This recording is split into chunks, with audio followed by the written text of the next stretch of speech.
The Samsung Galaxy NX is the world's first compact system camera to run the Android operating system, much like the system you'd find on Samsung smartphones and tablets. Just like a smartphone, you can upload to lots of different social media channels on this camera, and you can also just go onto the Google Play Store and download lots of apps, which gives you a lot more functionality and versatility than any other camera on the market. It's the first of its kind, so we're going to find out how it performs in this review. Now, the Samsung Galaxy NX isn't the world's first Android camera. Late last year, of course, Samsung released the Galaxy camera, which is a camera with a fixed zoom lens. So this camera offers a lot more versatility in that you can interchange lenses. At its heart, it's got a 20.3 megapixel sensor, and it's the APS-C type as found within most DSLRs, so it can produce very good image quality. It also offers an ISO range that runs between 100 and 25,600, which doesn't need to be expanded. The Galaxy NX shares a lot of its features with Samsung's other compact system camera, the NX300. As well as the same sensor and the same ISO range, the camera can shoot at 8.6 frames per second, pretty quick for a mirrorless camera, and the maximum shutter speed goes up to 1/6000th of a second. From the front, the Galaxy NX looks very similar to previous NX models such as the NX20. And it's not really until you start turning the camera around and taking a look from the side, you start to realise things are a little bit different. The camera is actually very thin across the top here, but then it's got this really big protruding hand grip. In the hand, it feels really good. That gives a really good, comfortable feel with a nice little protrusion at the back here where your thumb can rest. But what else is different? Well, we've got the touchscreen at the rear. Now, it's not like any normal touchscreen that you find on a compact. It's a 4.77-inch touchscreen, the world's largest touchscreen on any camera. This is used to drive everything from the apps to different exposure settings, all this kind of thing, as well as the excellent screen. You've also got the eye function button here on the side of the lens.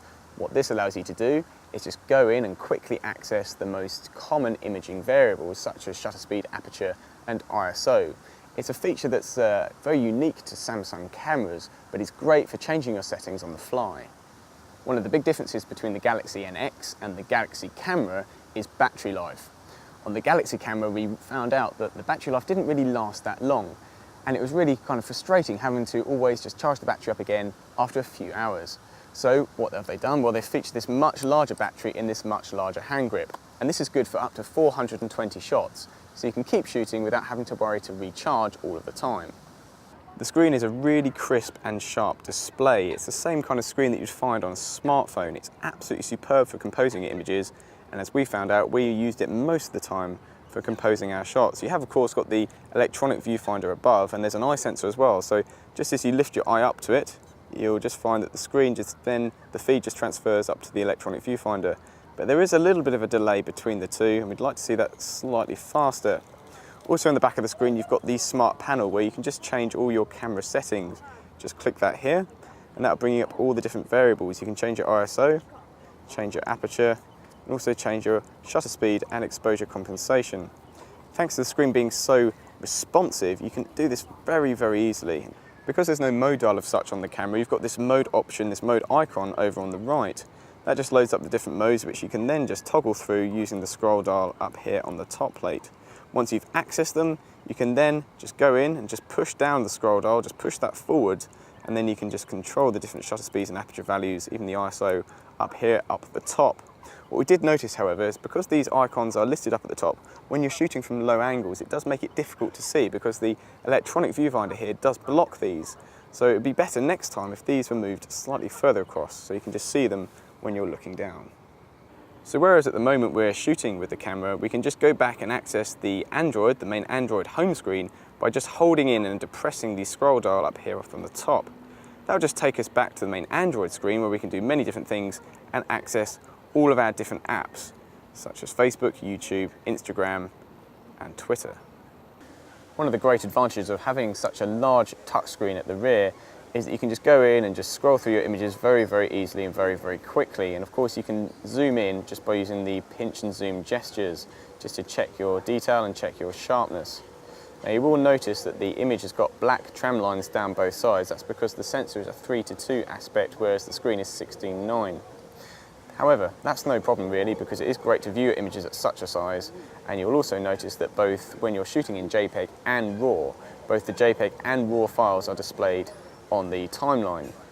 The other advantage of having and running the Android-based operating system is that you can edit your shots very, very quickly on the camera rather than having to go back and edit them on your computer. Just going up here towards the right, you can just go in, click on Edit. That will just take you into the editing area, and you can go and apply lots of different effects. You can crop the image, rotate the image, and one of our favourite effects has been the vintage effect. And we really like the effect of that, and you can then go ahead and just save that as a new file just by clicking on Save. As well as being Wi-Fi equipped, the Galaxy NX is 3G and 4G enabled, meaning that you can just quickly upload your shots straight to social media in any remote location if you don't have a Wi-Fi hotspot. Take this example here in Trafalgar Square, for example. I can just take a shot, just quickly upload it, provided I've got the right SIM card inserted. After taking a series of shots, uploading to Facebook or social media really is very straightforward. Using the touchscreen, you can just go up to the top here and just use this connectivity icon, and from here you're given all the options to share the images via lots of different ways. You can add it to Dropbox, Bluetooth, you can just send via Facebook or just Gmail, but what we're going to do on this case is we're just going to upload it to Facebook. I'm just going to show you how quick and easy that is using the 3G connectivity. So we're here, we could just say something about this photo, but I'm just going to post it, and you can also just tag or just use Facebook just to tell you where you are, but I'm just going to post that on my page, and we can just see now that's just going in. So from the home screen, I'm just going to go into my apps here, and then just go into Facebook where I'm already signed in, and we can just easily see that the image has been uploaded to my profile without any Wi-Fi hotspot. It's using the 3G connectivity to upload the image, and we can just see it here, as well as all the other images that I've taken. The Samsung Galaxy NX is a fantastic concept from Samsung, and we're guaranteed this isn't going to be the last compact system camera that we see that runs the Android-based system. It is pretty expensive at £1,299, however, and for those people that Samsung are trying to target with this type of camera, it seems a little bit too expensive, and there are some refinements that need to be made. To read the full review, just check out www.whatdigitalcamera.com.